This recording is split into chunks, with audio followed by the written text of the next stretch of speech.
Hello guys, কেমন আছো তোমরা? তো আজকে হচ্ছে সোমবার, শ্রাবণ মাসের শেষ সোমবার। তাই মন্দিরে যে একটু পুজো দেব, বাবার মাথায় জল ঢালবো।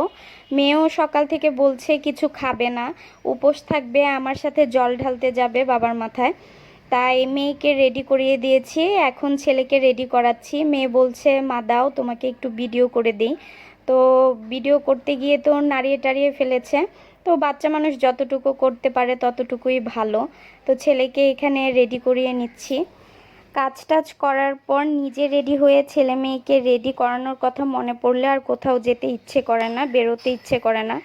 কিন্তু মেয়ে যেহেতু পুজো করবে আজকে, তাই দুজনকেই নিয়ে যেতে হবে। আর গরমের মধ্যে দুজনকে নিয়ে যেতে ভীষণ কষ্ট লাগে, ছেলেকে কোলে রেখে পুজো টুজো দিতে হবে।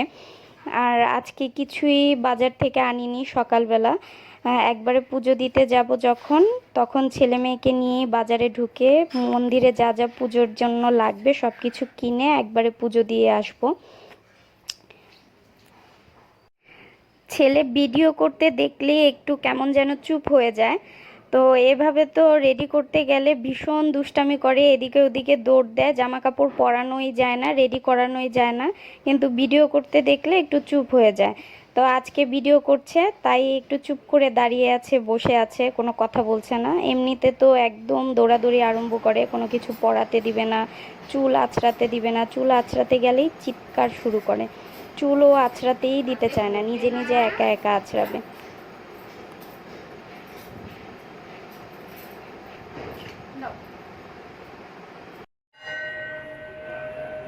পুজোর জন্য সব কিছু কিনে বাজার থেকে এখন মন্দিরে এসে পড়েছি, এগুলো রেডি করতে হবে।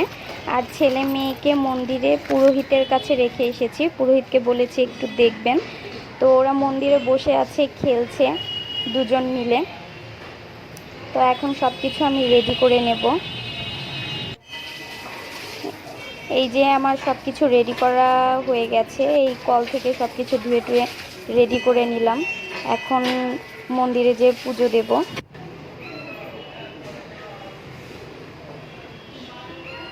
আমাকে একটু দিন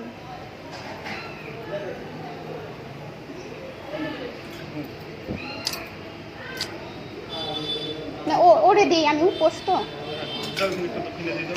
হ্যাঁ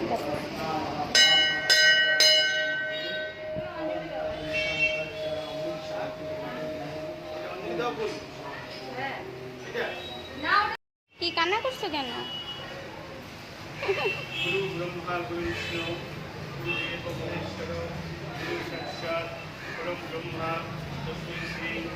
টাকা একটু। মন্দিরে তো আজকে প্রচণ্ড ভিড়, ভেতরে ঢোকা যাচ্ছে না। তো শেষ সোমবার বলে আজকে প্রচণ্ড ভিড় হয়েছে, সবাই পুজো দিতে এসেছে।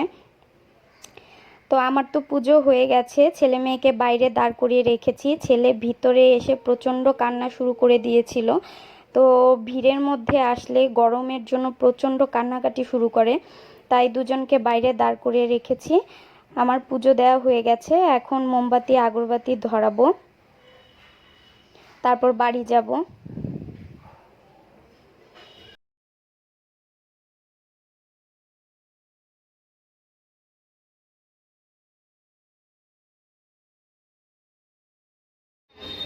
হচ্ছে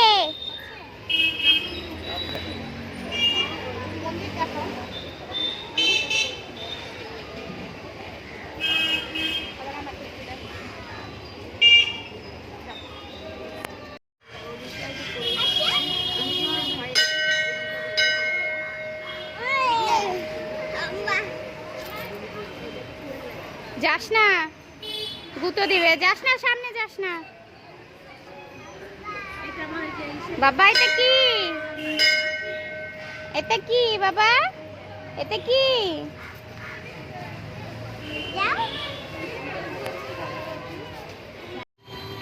কান্না করে তো দেখি।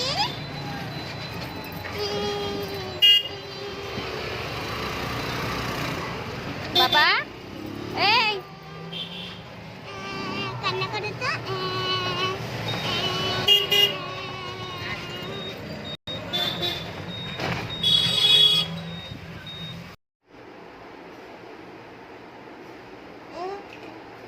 খাও খাও আমার সোনা বাবা না, এটা আমার লক্ষ্মী বাবা।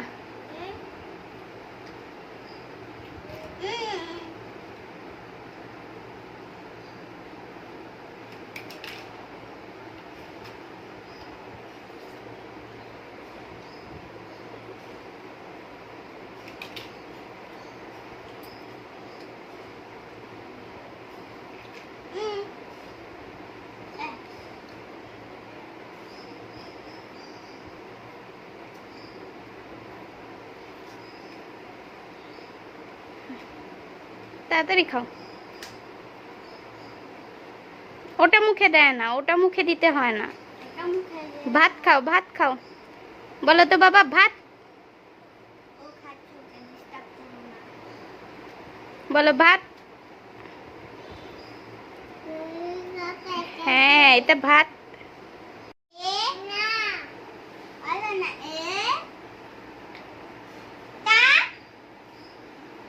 আবার খাও, আবার খাও, ভাত খাও, ভাত খাও।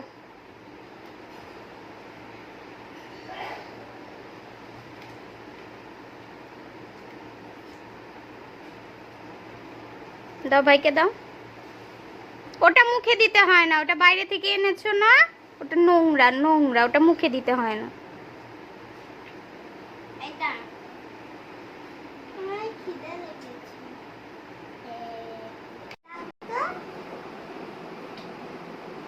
আরেকটা দিয়ে দাও।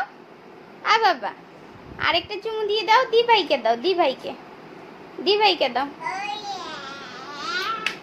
এগুলো কি করছিস? এই একদম মার খাবি, একদম মার দেবো।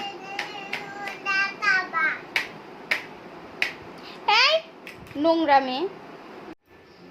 মেয়েকে ওইদিকে খাবার দিয়ে এদিকে সব কিছু গোছাতে এসেছি। তো ছেলেকে তো সকালবেলা খাইয়ে নিয়ে গিয়েছিলাম, কিন্তু দিদিকে খেতে দেখে ওরও খেতে ইচ্ছে করছে। খাবে তো না, ওই একটু একটু মুখে নেবে আর কি। তো যতটুক খায় ততটুকুই ভালো। তো এদিকে বাজার টাজার গুছিয়ে নিচ্ছি সব। দুজনকে নিয়ে বাজার করতে তো ভীষণ পরিমাণে কষ্ট হয়। তো মেয়ে ছেলেকে ধরেছে আর আমি এদিকে বাজার টাজার করেছি। বাজারে সবজি দেখলে মনে হয় সব কিছু একেবারে কিনে নিয়ে আসি, ভীষণ ভালো লাগে। সবজি খেতেও ভালো লাগে, মেয়েও পছন্দ করে সবজি খেতে। তো অনেক কিছুই শেষ হয়ে গিয়েছিল, তাই কিনে নিয়ে আসলাম বেশি করেই। অল্প অল্প করে জিনিস আনলে আনতে সুবিধা হয়, কিন্তু বারবার যেতে ইচ্ছে করে না, তাই একটু বেশি করেই কিনে নিয়ে আসি একবারে।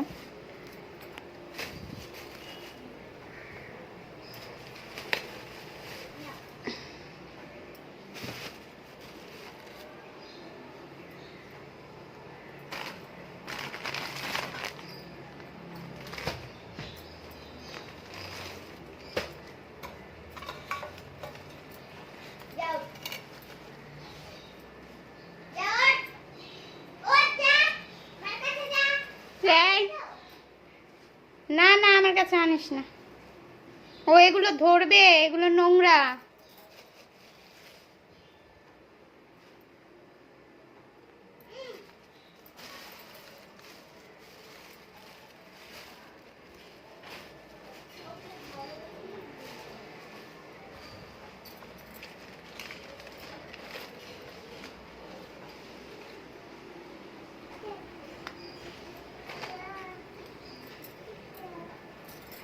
আর এই কলা এনেছিলাম, তো কলা তো একদম সবজির চাপে পড়ে অবস্থা খারাপ, এগুলো তো আর খাওয়াই যাবে না।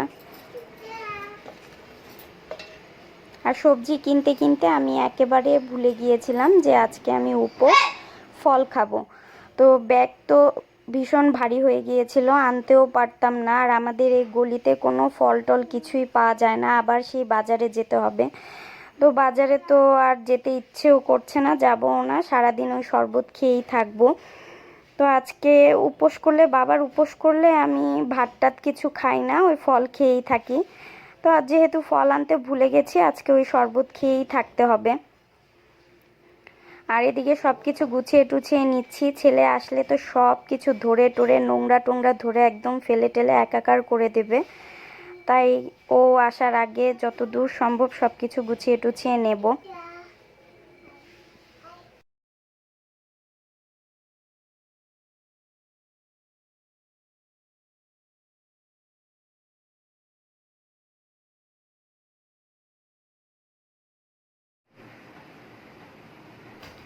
সকালে শুধু আলু ভাজি আর ভাত করে রেখেছিলাম মেয়ের জন্য। তো এখন একটু রান্না করে দেব, না হলে ওদের খেতে কষ্ট হয়ে যাবে। তো যেই কচুটা এনেছিলাম, কচুর নামটা আমি জানি না, এই কচু আমি কোনোদিন খাইও নি। তো বাজারে দেখলাম ভীষণ উঠেছে কচুগুলো, একদম ভরে গেছে, তাই নিয়ে আসলাম। এর থেকে যে ছোট কচুগুলো হয়, গাটি কচু বলে, সেগুলো খেয়েছি, কিন্তু এই বড় বড় কচুগুলো খাওয়া হয় না কোনোদিন। গলা ধরবে কিনা সেটাও জানি না, ছেলে মেয়ে খেতে পারবে কিনা কি জানে, কিন্তু রান্না করছি, দেখি ভালো হয় কিনা।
এই যে আমার কচু দিয়ে আলু দিয়ে রান্না করা হয়ে গেছে। তো দেখে তো মনে হচ্ছে ভালোই হবে, ভালোই খেতে হয়েছে, কিন্তু গলা ধরে নাকি কে জানে। তো শাক বের করে নিয়েছি, অল্প করে একটু শাক রান্না করে দিব, শাক দিয়ে আর কচু আলুর তরকারি দিয়ে খেয়ে নেবে ওরা। তো আজকের মতো এ পর্যন্তই। তোমরা সবাই ভালো থেকো, টাটা।